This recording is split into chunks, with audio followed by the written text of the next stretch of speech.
어, 반갑습니다. 서로에게 인사해 볼까요? 반갑습니다. 네, 축복합니다. 사랑합니다. 네, 감사합니다. 오늘 우리가 이 말씀, 본문을 보니까 이 말씀에 나오는 예수님은 우리가 흔히 생각하던 예수님의 모습은 아닌 것 같습니다. 우리는 예수님을 생각할 때 어떤 예수님을 떠오르게 됩니까? 사랑의 예수님, 은혜의 예수님, 인자가 충만하신 예수님, 우리를 언제나 받아주시고 우리를 통해 기뻐하시는 예수님, 그런 좋은 이미지의 예수님만을 상상을 했었는데요. 그런데 오늘 본문을 다시 살펴보면은 예수님은 우리의 생각과는 사뭇 다른 모습으로 다가오고 계시는 것입니다. 어떻게 예수님께서 행하시고 계시죠? 예수님은 극도로 분노하신 것으로 보입니다.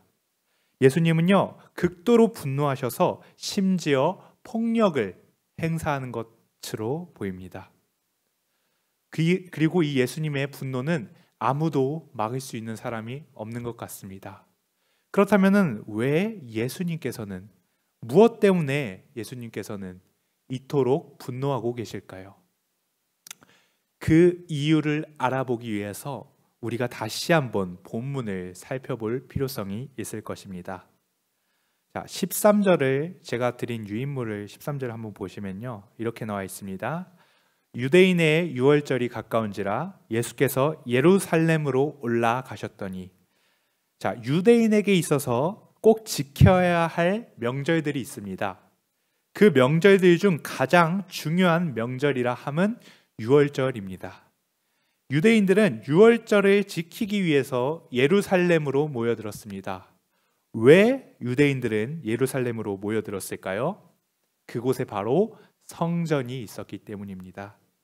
예루살렘에 위치한 이 성전은요, 유대인들에게 있어서 아주 중요한 장소였습니다. 유대인들은 이곳에서 하나님이 거하신다고 믿었고, 이곳에서 드리는 제사를 하나님께서 받으신다고 생각했기 때문입니다. 예수님도 유대인의 유월절을 지키기 위해 예루살렘으로 올라가셨습니다.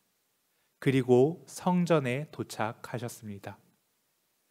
성전에 도착하신 예수님이 그 예수님의 눈앞에 펼쳐진 광경이 어떠했는지를 14절에서 설명을 해주고 있는데요. 보시겠습니다. 성전 안에서 소와 양과 비둘기 파는 사람들과 돈 바꾸는 사람들이 앉아 있는 것을 보시고, 여러분, 성전 안에서 예수님의 눈에 비추어진 두 집단이 있었습니다. 한 집단은요, 소와 양과 비둘기를 파는 자들이었습니다. 그리고 다른 집단은 돈을 바꾸는 자들이었던 것입니다. 이 두 집단이 성전 내에 예수님의 눈앞에 자리를 잡고 있었던 것입니다. 이들을 목격하신 예수님은 어떻게 반응을 하셨을까요? 노끈으로 채찍을 만드셨습니다. 양이나 소를 다 성전에서 내쫓으셨습니다. 그리고 돈 바꾸는 사람들의 돈을 쏟으시며 상을 엎으셨습니다. 비둘기 파는 사람들에게는 이것을 여기서 가져가라, 내 아버지의 집으로 장사하는 집을 만들지 말라 라고 말씀하셨습니다. 여러분, 예수님이 지금 어떠한 상태에 계십니까? 예수님이 지금 어떠한 마음을 가지고 계십니까? 예수님이 지금 극도로 분노하고 계신 것입니다. 다른 공관복음, 이 이야기를 기록한 다른 마태, 누가, 마가복음을 살펴보면요, 이것을 예수님이 어떻게 말씀하셨냐고 기록하였냐면, 너희들이 강도의 소굴을 만들었다 라고까지 강력하게 그들을 향해 책망하고 계신다는 것입니다. 예수님은 왜 이들을 채찍질하고 내쫓으시며 강도의 소굴이라고까지 심하게 비판하는 것일까요? 예수님은 왜 분노하고 계십니까? 우리가 예수님의 이 분노를 공감하기 위해서는요, 이 시기에 예루살렘 성전이 얼마나 타락하고 부패했는지에 대해서 알아볼 필요성이 있을 것입니다. 예루살렘 성전이 어떠했습니까? 유대인의 명절이 다가오면요, 유대인들이 전국 방방 곳곳에서 예루살렘으로 모입니다. 그리고 이 예루살렘에 모이다 보니까 예루살렘에 수많은 인구가, 이전까지 예를 들어서 10만 명이 예루살렘에 살았다면은 명절만 되면 40만 명, 50만 명이 예루살렘에 쫙 모이는 거예요. 그러다 보니까 예루살렘 안에 유동인구가 늘어나겠죠. 유동인구가 늘어나다 보면 그 안에 시장 경제가 활성화됩니다. 장사가 엄청나게 활발해지고요, 사고 파는 일들이 많아지고요, 사람들이 계속해서 거래를 하고, 그 와중에 그것을 가지고 이윤을 남기려고 했던 자들이 있습니다. 이윤을 남기려는 자들, 그들이 어떤 자들인가요? 바로 성전에 살고 있던 기득권층이었습니다. 우리가 아는 종교 지도자들, 그들이 바로 이 성전 기득권층이라 할 수 있는데요. 자, 이들이 이 예루살렘에 유대인들이 많이 찾아오니까 이들을 향해서 어떻게 하면 돈을 많이 뽑아낼 수 있을까 생각을 하면서 사업 아이템 2개를 구상을 합니다. 첫 번째는요, 제물로 돈을 버는 것이고요, 두 번째는요, 환전, 돈을 바꾸는 것으로 돈을 버는 것이었습니다. 어떻게 이들이 그렇게 했나요? 자, 제사에 필요한 필수적인 요소가 있습니다. 그것은 뭘까요? 제물이겠죠. 맞습니다. 제사를 드리기 위해서는 반드시 제물을 가지고 와야 되는데요, 문제는 이 제물이 그냥 아무런 어떠한 짐승들을 그냥 가지고 와서 드리는 것이 아니라요, 하나님께서는 이 하나님이 받으시는 제물의 기준을 설정해 주셨습니다. 어디서요? 레위기에서요.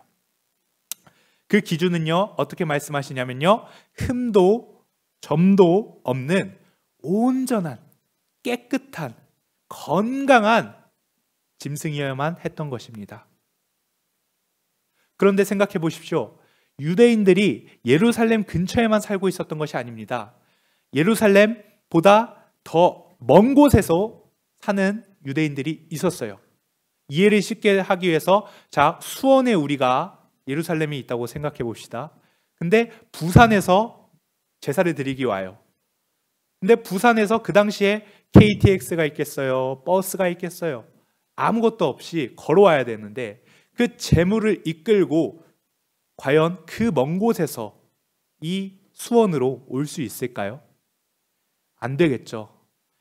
설령 그 제물이 건강하다 할지라도 이 먼 여정길 가운데 그 제물이 다칠 수도 있고요, 상할 수도 있고요, 병들 수도 있는 것입니다. 이러한 어려움을 하나님께서는 이미 알고 계셨습니다. 그래서 이들이 이 제물을 가져올 수 없는 것을 아시기 때문에 하나님께서는요, 돈을 가지고 와서 하나님이 택하신 곳에서 이 돈으로 짐승을 사서 그것으로 제물을 바치는 것을 허용하셨던 것입니다. 근데 문제는 이 점을 성전 내에 있는 기득권층들이 이용했다는 것입니다. 제물을 어떻게 해서 돈을 벌었을까요? 자, 봅시다. 제사를 드리려면은 성전에 들어가야 되겠죠. 성전에 들어가려면은 성전 앞에 문지기들이 있습니다.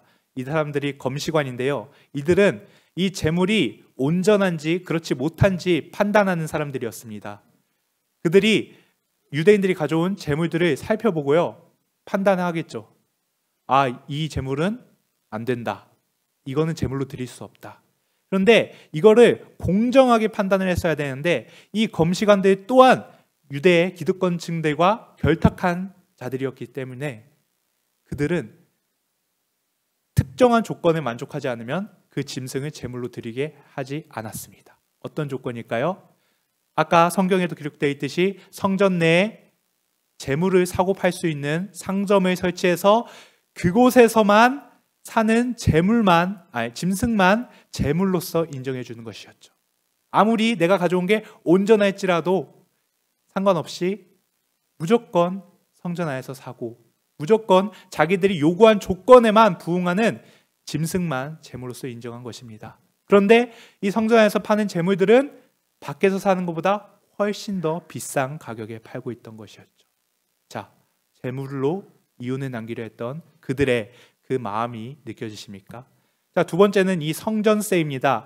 여러분이 보시는 동전은요, 두 개가 있을 것입니다. 자, 왼쪽에는 제 기준으로 오른쪽이겠죠. 오른쪽에는 뭘까요? 얼굴이 그려져 있는데요. 가이사의 얼굴입니다. 당시에 통용되던 화폐는요, 지금 우리 현재로 따지면 달러가 지금 세계에 통용되는 화폐이듯이 당시에는 로마의 화폐가 통용되고 있었습니다. 그런데 이 통용되던 이 화폐, 로마의 화폐에는요, 가이사의 형상이 담겨져 있었기 때문에 유대인들은요, 이 화폐를 사용할 수 없다, 이것은 부정한 동전이다 라고 해서 그들만의 동전을 만들게 됩니다. 그 동전이 바로 왼쪽에 있는 세겔인 것입니다. 세겔. 이 세겔은요, 하나님의 그 성전에 내는 성전세를 유대인들, 20세 이상이 된 유대인들은 반드시 이 하나님의 성전에 성전세를 내야 되는데요, 이 성전세를 그 성전 내 기득권층들은 이 세겔로 받을 것을 정해놓고 그렇게 받고 있었습니다. 그런데 생각해 보십시오.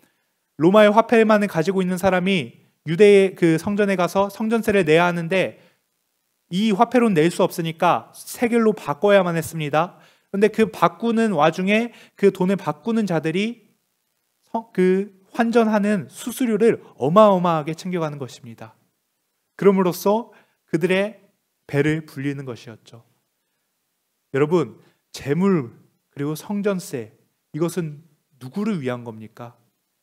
그것은 하나님을 위한 겁니다. 하나님의 성전을 위한 것이고요, 하나님을 위한 것인데요, 이것들을 성전 내 유대인들, 기득권층들은 자신들의 입속을 채우려고 이것들을 이용해 먹은 것입니다. 여러분, 성전 안에서 상황이 얼마나 심각하게 일어나고 있는지 여러분은 공감하셔야 할 것입니다. 가장 거룩한 장소이자 세상 어느 것보다도 거룩해야 될 이 성전이 세상 어느 곳보다도 더 부패한 공간이 되어버리고 말았습니다. 성전이 더럽혀졌다는 것입니다. 더럽혀진 성전은 무엇을 의미합니까? 하나님과의, 이스라엘과의 그 관계가 단절되고 있다는 것을 의미하는 것입니다.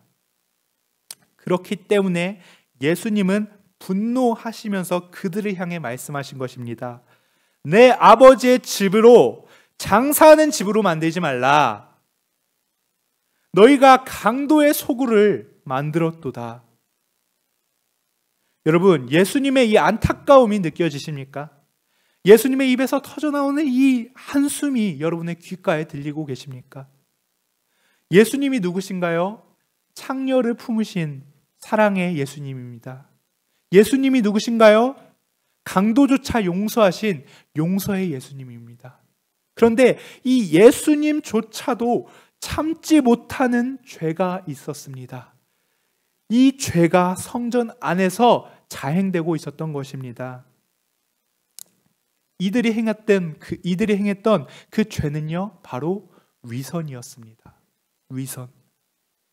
겉으로는 하나님을 경외하는 척, 하나님을 사모하는 척, 그렇게 겉으로만 형식적으로 다 꾸며놓고 그 속을 보면은 하나님을 이용하여서 자신들의 배를 불리려는 그 유대인이 한 명이 아니라 성전 곳곳에 뿌리 깊게 자리 잡고 있었던 것입니다.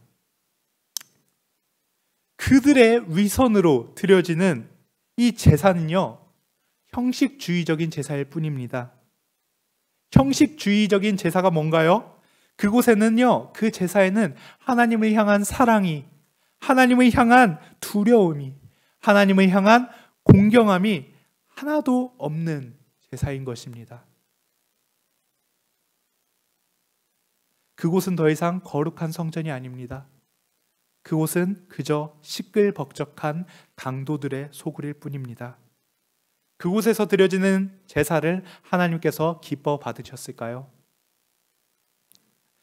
그런데 형식적으로 하나님께 사랑을 표현했던 유대인들과는 달리 예수님은 누구보다도 하나님을 사랑하고 하나님을 향한 열정이 가득하신 분이셨습니다. 제자들은 예수님이 성전 안에서 분노하시며 채찍질하는 것을 보시고요, 이 말씀을 떠올리게 되는데요. 17절을 보겠습니다. 제자들이 성경 말씀에 주의 전을 사모하는 열심이 나를 삼키리라 한 것을 기억하더라. 이 말씀은요, 시편 69편 9절에 나타난 다윗의 고백을 제자들이 떠올린 것입니다. 이 다윗의 고백은요, 예수님을 통해 성취되었습니다. 그래서 제자들이 놀란 거죠. 아, 다윗이 고백했던 그 고백이 다윗의 고백으로 끝나는 것이 아니라 이 고백이 예수님을 통해 성취되었던 것이구나 라고요. 예수님은 성전 안에서 소동을 피운다면 예수님이 유대인들을 통해서 박해를 받으실 것을 알고 계셨습니다. 예수님이 그렇게 성전을 엎으시는데 유대인들이 당연히 예수님을 향해서 박해하겠죠. 뿐만 아닙니다. 예수님의 이 성전 소동 사건은요, 유대인들이 예수님을 죽이고자 하는 동기가 되었습니다. 예수님은 자신이 이런 일을 행하심으로써 말미암아 자신이 피해를 입으실 것임을 알고 계셨음에도 불구하고요, 그것들을 아심에도 불구하고 하나님의 성전을 사모하는 예수님의 열심이 그 모든 것들을 삼켰던 것입니다. 우리에게 이 교회에 대한 그런 사모함이, 예수님과 같은 열심이 남아 있습니까? 한번 우리가 생각해 보아야 할 필요가 있습니다. 예수님이 성전 안에서 행하시는 일들을 보고 그 성전 기득권층들이 달려옵니다. 그리고 묻습니다. 네가 이런 일을 행하니 무슨 표적을 우리에게 보이겠느냐? 네가 뭔데 감히 성전 안에서, 이 거룩한 성전 안에서 이런 천인공노할 짓을 벌이느냐? 네가 무슨 권위가 있기에 이런 짓을 하느냐라고 물어보는 것이죠. 여러분, 감히 하나님의 아들이신 예수님께 어떻게 이런 질문을 할 수 있겠습니까? 여러분이 예수님께 네가 뭔데, 네가 어떤 권위가 있길래 라고 물으실 수 있을까요? 아닙니다. 그러나 이 종교 지도자들은요, 예수님의 권위에 대해서 중요시 여기지 않았습니다. 그들에게 있어서 더 중요했던 것은요, 성전의 권위였던 것이죠. 성전의 권위, 성전이 예수님보다 더 위대하고 더 중요했던 것입니다. 성전의 권위가 왜 중요했나요? 그들은 왜 성전의 권위를 중요시 여겼을까요? 그것은 바로 성전의 권위가 곧 그들의 권위였기 때문입니다. 성전의 권위가 높아질수록 그들의 권위가 높아지는 것이었고요, 성전이 돈을 많이 벌 수 있도록 많이 벌 때마다 그들의 배가 채워졌기 때문입니다.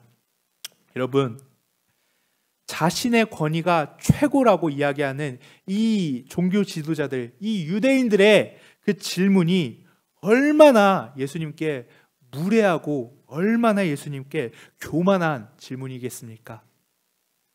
그들의 질문은요, 단순히 질문이 아니라 예수님의 권위에 대한 도전이었습니다. 그들의 질문은요, 하나님의 권위에 대한 도전이었던 것입니다. 그러나 이러한 무례하고 교만한 질문에도 예수님께서는 답해 주십니다. 어떻게 답해 주시나요? 너희가 이 성전을 헐라 내가 사흘 동안에 일으키리라. 예수님은 사흘 만에 이 성전을 일으키시겠다고 말씀하십니다. 어떻게 그런 게 가능할까요? 이 성전은요, 나중에 나오겠지만 46년 동안 유대인들이 정말 열심히 지은 게 이 성전인데요, 이것을 어떻게 예수님 혼자서 사흘 만에, 3일 만에 이 성전을 지으시겠다는 것입니까? 그것은 21절에 나옵니다. 그러나 예수는 성전된 자기 육체를 가리켜 말씀하신 것이라. 그렇습니다. 예수님이 말씀하신, 예수님이 다시 일으키리라 하신 성전은 바로 예수님 자신이셨습니다. 여러분, 예수님이 사흘 만에 일으키시겠다고 하신 그 성전은요, 예루살렘에 있는 그 성전이 아니었습니다. 그것은 유대인들의 우상이 되어버린 성전이 아니었습니다. 시장통이 되어버린 성전도 아니었고요, 종교 기득권층들의 이익을 실현하는 장소도 아니었습니다. 형식주의적인 제사가 행해지는 그런 제사의 공간도 아니었던 것입니다. 그곳은요, 예수님이 사흘 만에 일으키리라 했던 그 성전은 바로 예수님 자신이셨습니다. 예수님은 실제로 십자가에 죽으시고 3일 만에 부활하심으로써 이 말씀을 성취하셨던 것입니다. 그러나 유대인들은 이 말씀에 대해 깨닫지 못했습니다. 오히려 그 예수님의 대답에 대해 비아냥거리듯이 다시 질문합니다. 어떻게 질문하죠? 이 성전은 46년 동안에 지어졌거늘 내가 3일 동안에 일으키겠느냐? 유대인들은 예수님의 이 말씀을 도무지 이해하지 못했습니다. 그들에게 있어서 성전은 예루살렘 성전밖에 없었기 때문이에요. 제자들도 마찬가지였습니다. 제자들도 이 예수님의 말씀을 이해하지 못했습니다. 제자들이 이 말씀을 이해했던 것은요, 예수님이 죽으시고 살아나신 후에야 이 말씀을 제자들이 기억했다고 22절에 기록되어 있고요, 그제서야 그들은 성경과 예수님의 말씀을 믿었다라고 22절에 기록하고 있는 것입니다. 본문을 함께 살펴보았습니다. 여러분, 예수님이 분노하신 이유가 무엇일까요?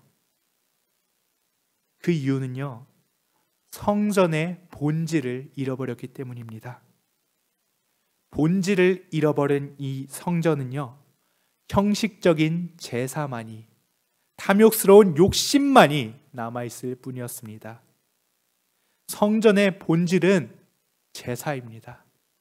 성전의 본질은 하나님을 향한 제사의 공간인 것입니다. 그런데요, 우리의 교회들을 돌아보고자 합니다. 그렇다면은 우리 교회의 본질은 무엇입니까? 우리는 어떻게 교회를 생각합니까? 교회의 본질은 예배입니다. 믿으십니까?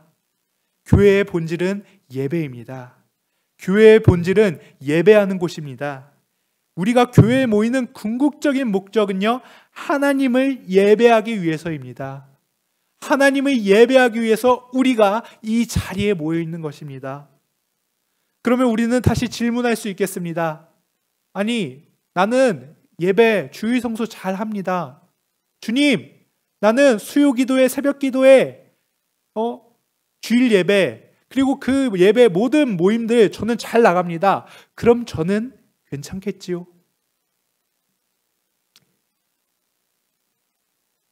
예수님이 그런 우리의 질문을 들었을 때 어떠한 마음을 가지고 계실까요?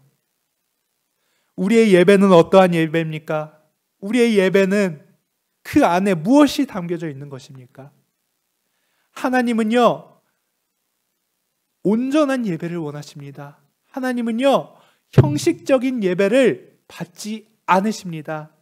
하나님을 경외함이 없는 그 제사장들의 예배를 하나님은 받지 않으신다고 이렇게 이야기하십니다. 보시겠습니다. 만군의 여호와가 이르노라, 너희가 내 단 위에 헛되이 불사르지 못하게 하기 위하여 너희 중에 성전 문을 닫을 자가 있었으면 좋겠도다. 너희가 더 이상 제사를 드리지 못하도록 이 성전 문을 닫는 자가 있었으면 좋겠다. 내가 너희를 기뻐하지 아니하며 너희 손으로 드리는 것을 받지도 아니하리라. 우리가 매주 교회에 나와 헌금하고 찬양하고 기도하며 예배한다 할지라도 그것이 형식적인 종교 생활에만 머무른다면 하나님께서는 그 예배를 기뻐하시지도 받으시지도 않으신다고 말씀하시는 겁니다. 이 얼마나 무서운 말씀입니까? 이 얼마나 두려운 말씀입니까? 하나님은 형식적인 예배를 원하시지 않으십니다. 하나님은 우리의 중심이 담긴 예배를 원하십니다. 하나님은 우리의 중심을 보시는 분이십니다. 하나님의 말씀이 우리의 삶의 중심이 되어 있는지 보시는 분이십니다. 우리는 그것을 살펴보아야 합니다. 하나님의 말씀을 중심 삼는 자가, 우리가 하나님의 말씀을 중심으로 삼고 있는지를 돌이켜 보아야 된다는 것입니다. 하나님의 말씀이 중심 삼는 사람은 하나님의 말씀을 삶 가운데 실천하려고 노력하는 사람입니다. 마음의 중심에 하나님이 있는 사람들은요, 자연스럽게 예배를 사모하는 자들이 됩니다. 우리에게는 예배를 사모하는 마음이 있습니까?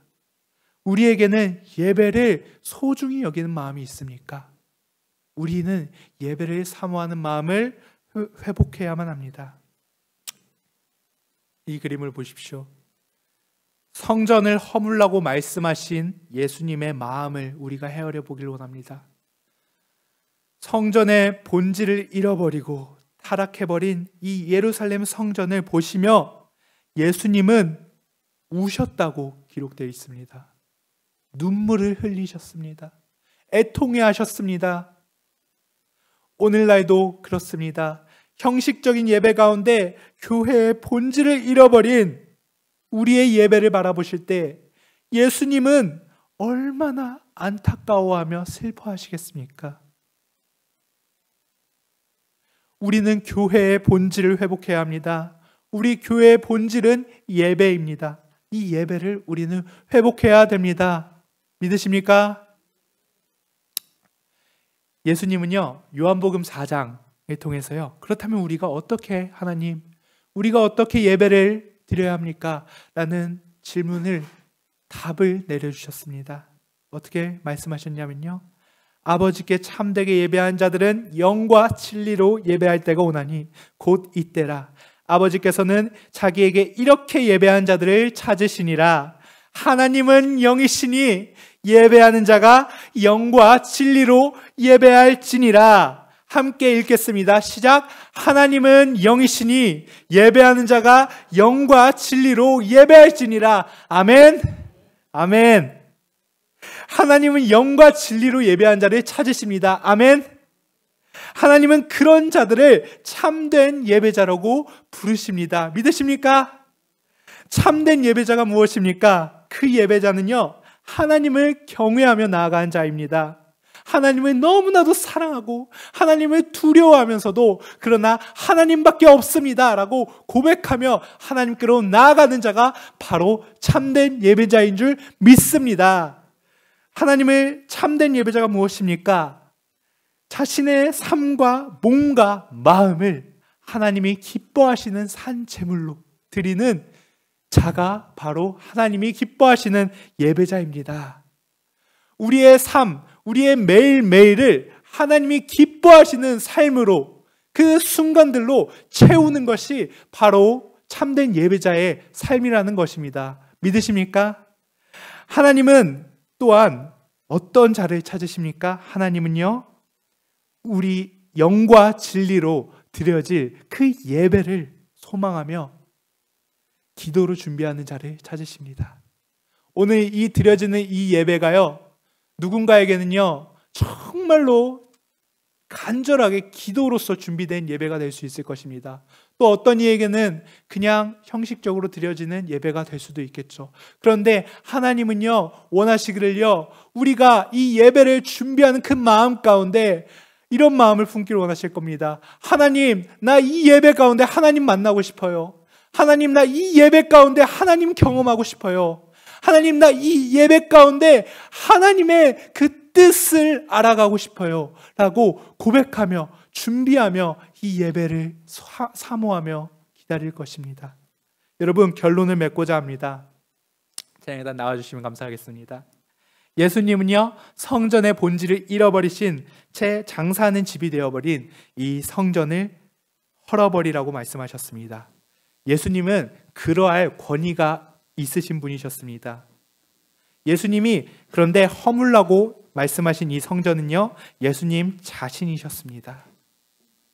예수님은 죽음과 부활을 통해서 자신을 허무셨고 자신을 일으키심으로써 그 말씀을 성취하셨습니다. 그리고 우리를 통해 그 성전을 지어 가시겠다고 우리에게 약속하고 계십니다. 예수님은요, 우리에게 말씀하십니다. 너희가 교회의 본질을 회복해야 한다. 너희가 교회의 본질인 예배를 회복해야 된다. 그 예배를 우리가 회복하자. 그 예배를 통해 하나님을 사모하는 마음을 회복하자 라고 우리에게 말씀하십니다. 우리는요, 어떤 것을 회복해야 될까요? 예배의 예배다움을 회복합시다. 같이 해봅시다. 예배의 예배다움을 회복합시다. 우리는 무엇을 회복해야 합니까? 교회의 교회다움을 회복합시다. 교회의 교회다움을 회복합시다. 마지막으로요, 우리는 무엇을 회복해야 됩니까? 하나님과의 바른 관계를 회복합시다. 이것을 두고 우리가 간절히 주님께 기도로 나아가기를 원합니다. 함께 기도하실 텐데요, 우리가 하나님께 두 손을 들고 회개하기를 원합니다. 지금까지 내가 이 교회에 나왔던 그 모습들이 어떠했는지요? 주님이 나를 바라보셨을 때 그 모습들이 얼마나 안타깝고 얼마나 슬퍼하셨는지요? 주님, 내가 그 형식적이고 습관에 젖었던 그 예배자의 모습이 아니라 이 시간 영과 진리로 하나님을 예배하는 참된 예배자로서 주님께 나아가기를 원합니다. 이것을 두고 우리가 함께 기도로 나아가시겠습니다. 주여, 아버지, 주님, 그렇습니다. 주님, 내가 그렇게 살아왔습니다. 내가 그 유대인들처럼 하나님의 집을, 하나님의 그 교회를 내가 하나님 멸시하고 하나님 살았음을 고백합니다. 하나님, 이 시간 우리가 회개하며 나아갑니다. 주님, 우리의 마음을 회복시켜 주시옵소서. 우리가 주님께로 가까이 나아감에 있어서 결코 하나님 그것을 막는 것들이 없게 하여 주시고, 우리가 하나님을 향한 사랑과 하나님을 향한 열정의 시간 회복시키며 나아가기를 원합니다. 주님, 그렇습니다. 주님, 우리가 주님이 찾으시는 예배자들로 세워지기를 원합니다. 우리가 주님이 원하시는 예배자들로 세워지기를 원합니다. 하나님, 우리에게 말씀하셨죠. 예수님이 그렇게 우리에게 가르치셨죠. 이 시간 하나님이 우리를 찾으실 텐데, 하나님이 찾으시는 그 예배자는 영과 진리로 예배드리는 자임을 하나님 예수님을 통해 말씀하셨듯이, 우리가 이 시간 영과 진리로 주님께 나아가는 자들이 되게 간절히 소망하며 간절히 기도하며 나아갑니다. 주님, 우리들을 이끌어 주시옵소서. 아버지, 도와 주시옵소서. 아버지, 잡아 주시옵소서. 우리들의 소망을 인도하여 주시옵소서. 예배가 회복되고 우리 교회가 회복되고 하나님과의 그 관계가 회복되기를 간절히 소망합니다. 하나님, 하나님 없이는 우리를 살 수가 없습니다. 하나님이 우리를 만나주시지 않으면 우리는 다시 한번 타락과 부패의 길 가운데 빠지게 됩니다. 하나님, 우리들을 용서하시고 하나님, 우리들의 하나님의 그 아버지 거룩하신 품으로 하나님의 그 사랑의 품으로 우리를 인도하여 주시옵소서. 아버지, 이끌어 주시옵소서. 붙잡아 주시옵소서. 하나님, 도와주시옵소서. 내가 그 하나님께로 나아가는